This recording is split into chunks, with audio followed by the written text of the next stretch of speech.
Hello, welcome to Milkshake Mondays, episode 21. Before I start, I want to say how important it is for you to do your civic duty and to vote. No matter if you're independent, if you're Republican, Democrat, none of that matters. This is important that you cast your ballot at the appropriate time tomorrow. So that's what I wanted to say to you as far as that.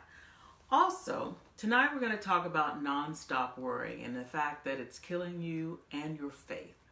Now, in the last few episodes, we've talked about people being ungrateful. We've talked about the 4 seeds where some of it's eat up, burned up, or choked out.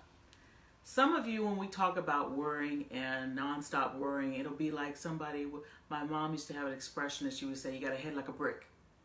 No matter what is said tonight, no matter what the scriptures are read, you'll listen, but you won't have an ear to hear. And an ear to hear is not just the physical ear. It's actually having your heart open to receive what God wants to tell you about and to apply it and to live it. So what we're going to talk about tonight can be liberating. It can bring you life. But if you're determined that you want to do it your own way and pretend that everything is fine, you may not hear what the Spirit is going to say tonight. But it's my prayer that God is going to speak this word, and like His word says, it will not return void. So tonight we're going to talk about nonstop worrying. We're going to be in 3 different passages, but I want to start out with Matthew chapter 14. We're going to start at verse 13, and I want to set the stage for this.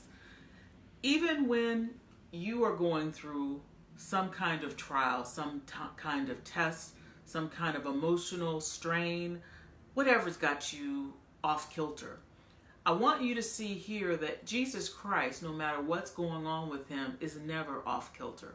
When you start the passage in chapter 14, his first cousin, John the Baptist, has just been beheaded.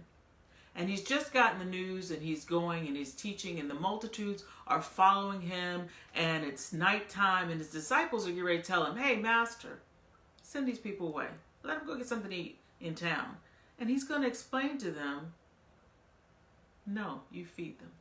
And you're going to say, what does that have to do with worry?